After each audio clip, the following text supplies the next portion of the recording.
Actualmente tenemos bien definido el concepto de átomo, partículas elementales, fermiones, bosones y todas esas cosas de la ciencia moderna. Pero antes de que se descubriese todo eso, hubo gente que se hizo una pregunta muy interesante. Y es, ¿de qué está hecho todo el universo? A los primeros filósofos de la antigua Grecia se les llamó presocráticos. Se les llamó así porque vivieron antes de que naciese Sócrates o su pensamiento no fue influenciado por las ideas de Sócrates, los cuales fueron los primeros en tratar de explicar el mundo, no con mitos, leyendas o dioses, sino con razón y observación. Y algo común en lo que todos ellos estaban buscando fue realmente intentar descubrir de qué estaba formado todo, de dónde venía toda la materia y las cosas que observamos. Y tratando de encontrar algo llamado el arjé, que sería aquella sustancia o cosa de la que están formada todo lo demás, o de la cual deriva toda la materia que vemos. Algo así como la unidad fundamental de materia en nuestro universo. Y para muchos el considerado primer filósofo de todos, Tales de Mileto, dijo que el arjé, o sea, la sustancia elemental de donde todo venía, era el agua. Según él, todas las cosas que vemos provienen del agua. Para él, el agua no era solo algo esencial para la vida, sino una sustancia básica de la realidad. Luego, Anaximandro, uno de sus discípulos, dijo que el arjé, la sustancia de lo que todo venía, era algo que se llamaba el aperion, una sustancia infinita e indefinida en la cual venía todo. Todo está de cierta manera dentro del aperion. Según él, no tiene forma ni límite, ni está hecho de algo en específico. Es la fuente primordial de todo lo que existe y lo que no, actuando como el fundamento eterno del universo. A diferencia de otros filósofos que tomaron un elemento fijo, Anaximandro tomó el aperion, que era algo más abstracto, lo cual el mismo aperion podría dar lugar a cosas opuestas como el húmedo, seco, frío, caliente y cosas así. Luego le siguió después de ellos Anaxímenes, el cual dijo que el arjé del universo de la vida era el aire. Según él, el aire podía cambiar de forma para dar lugar a las otras cosas que conocemos. Por ejemplo, el aire puede rarefaciarse para convertirse en fuego o condensarse para convertirse ya en agua, tierra y otras sustancias sólidas. Es posible que todos estos filósofos presocráticos hayan tomado como su arjé en cosas de la vida diaria y cosas que hayan visto que son fundamentales. Por ejemplo, lo más seguro es que Tales haya dicho que el arjé es el agua, porque las personas y los animales toman agua, llueve agua, y además las plantas son regadas con agua. Así es, asimismo, posiblemente Anaxímenes dijo que era el aire, debido a que nosotros respiramos aire y el aire es de cierta manera invisible, está en todos lados y es esencial para la vida. Y de ahí le siguió Pitágoras, el del famoso teorema que lleva su nombre, el cual dijo que el arjé de la vida eran los números, y más que para contar cosas y todo eso se refería a algo más como las armonías y la música.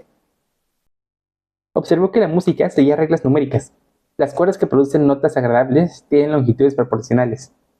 Y si el sonido puede explicarse con números, ¿por qué el resto del universo no? Así que en general los pitagóricos decían que los números de cierta manera construían el universo.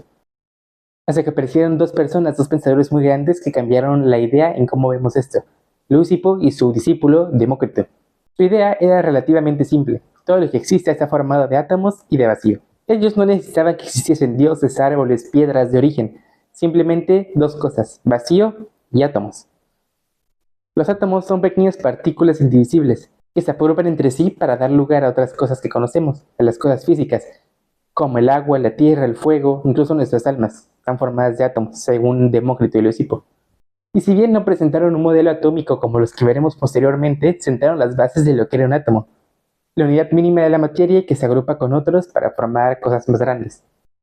Imagínate que tienes una piedra en la mano, la cortas a la mitad, tienes dos piedras más pequeñas, luego la vuelves a cortar, y la sigues dividiendo una y otra vez hasta que sea muy chiquita.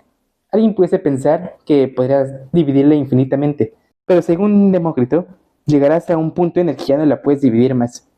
Esta última partícula es indivisible y es lo más pequeño que hay, y no tiene sentido pensar en dividirlo otra vez, porque es lo más chico que hay. Es no cortable, no hay manera de cortarlo.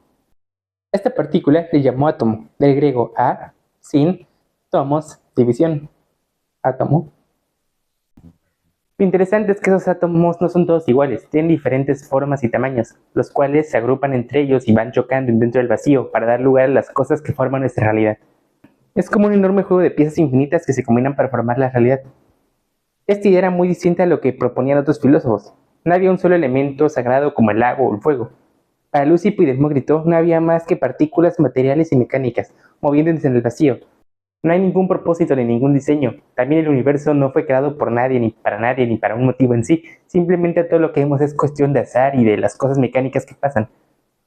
Demócrito lo resumió en esta frase. Nada existe, excepto los átomos y el vacío. Todo lo demás es opinión. En su momento, mucha gente creía que Demócrito estaba loco, pero en sí se adelantó más de 2000 años a la ciencia que hay en este momento. Y muchos de los conceptos planteados por él se parecen mucho a ciertos conceptos de la física moderna. Además de que salió solamente la razón y la inteligencia. Fue el primer modelo puramente científico de nuestro universo, sin nada de mitos, dioses, leyendas, magia ni nada así. Y aquí es donde entra Epicuro de Samos, nacido en la isla de Samos, la misma que Pitágoras, en el año 341 a.C. Desde joven mostró cierto interés por el pensamiento y racionalismo filosófico, hasta que formó su propia escuela filosófica en Atenas conocida como el Jardín, la cual destacaba por admitir a todo tipo de personas, incluidos ladrones, vagabundos y sexoservidoras. Epicuro no buscaba sus respuestas nada más porque sí, era más porque quería lograr algo, alcanzar la tranquilidad del alma y eliminar los problemas, las preocupaciones. Porque ¿de qué sirve conocer todos los secretos del cosmos si seguimos siendo invadidos por el miedo? Porque según él, había 4 problemas principales de todas las personas que no los dejaban prosperar. Primero, miedo al fracaso, miedo a la muerte, miedo al dolor eterno y miedo a los dioses. Epicuro se cansó de vivir con culpa, con ansiedad religiosa y con esa sensación de que todo está fuera de nuestro control, lo cual permitiría simplemente disfrutar la vida y no tratar de buscar un fin trascendental. No existían las cosas de origen. Por ejemplo, un árbol de origen no existe, no hay algo que en el universo se llame árbol, simplemente es un conjunto de átomos que se unen y forman la forma de lo que conocemos como árbol, pero como tal un árbol no es algo que está intrínseco en la naturaleza. Así como tal tampoco existen cosas de origen como el infierno o el castigo divino. Y respecto a los dioses, Epicuro no los negaba, de hecho Epicuro afirmaba que existían y según él estaban también formados de átomos. La cuestión es que según él, los dioses estarían bastante ocupados como para interesarse en lo que pasa con las personas. Por lo tanto, no estarían interesados en buscarles un castigo o algo parecido. Así que por eso no había razón de temerles o de rogarles. Así que, sin ir a los dioses y a la muerte, ¿qué queda? Pues la vida misma. Y con ella la búsqueda del placer, pero no el placer vulgar de los excesos. Era un placer más de vivir equilibradamente, disfrutando la vida, de llegar a la tranquilidad mental, lo que en la antigua Grecia se le conocía como ataraxia. Otra cosa importante que decía Epicuro es que los átomos deberían de caer siempre hacia el suelo. ¿Por qué? Porque los objetos normales, si los soltamos, van a caer. Por lo tanto, los átomos, una característica intrínseca de los átomos de la materia es que siempre van a caer hacia abajo. Por lo tanto, es como si todos los átomos siempre estuviesen cayendo hacia abajo. Por una característica de esos, de su materia, porque es su naturaleza los átomos, caer. Ahora, recordemos que poniéndonos en el contexto de esa época, no había llegado ni Galileo, ni Newton, ni todos esos científicos que después hablaron de gravedad. Por lo tanto, realmente sí pudiera tener cierto sentido de que los objetos vayan a caer. Realmente no se conocía el concepto de gravedad ni por qué los objetos caían. Simplemente. Pero si los átomos caen, entonces tal vez no haya lugar para la libertad en este mundo. En ese caso, todas sus decisiones y todo lo que tomen las personas estará también regido por el movimiento de los átomos, por cosas mecánicas, físicas, que se pueden explicar mediante el movimiento de estos átomos. Porque si algo pudiera conocer la posición de todas las partículas y su velocidad y todas sus propiedades de las partículas, podrá conocer todo el universo, podrá hacer predicciones de todo el universo. Piénsalo, imagínate que tiras un dado. Puede parecer que el resultado que te salga es aleatorio, completamente aleatorio, pero con los átomos no habría aleatoriedad, porque al final de cuentas el resultado dependerá de muchas cosas: el ángulo con el que hayas lanzado el dado, la fuerza con la que la hagas, la altura, incluso cosas como la temperatura o la densidad del aire pueden afectar. Entonces, supongamos que hay un monstruo y algo llamado el demonio de Laplace, que es muy poderoso y puede saber con exactitud todos esos valores. Como puede saber todos esos valores, entonces puede ya saber qué pasará con ese resultado de dado. Y en sí podrá saber todo lo que pasa en el universo. Todo lo que pasa en el universo, ya sea pasado o futuro, podrá hacer predicciones con los datos que ya existen, porque todo está regido por leyes de la física, entonces podrás saber todo el universo, incluidos tus pensamientos. Porque al final de cuentas tus pensamientos, tus acciones que toman, no dejan de estar determinadas por conexiones entre tus neuronas, impulsos eléctricos y todo eso, los cuales se siguen debiendo a cosas de los átomos. Por lo tanto, la física puede explicar tus pensamientos, porque si un conjunto de átomos forma tu cerebro, tus neuronas y todo tu sistema nervioso que hace que tomes tus decisiones, en ese caso el movimiento de los átomos puede explicar tus decisiones.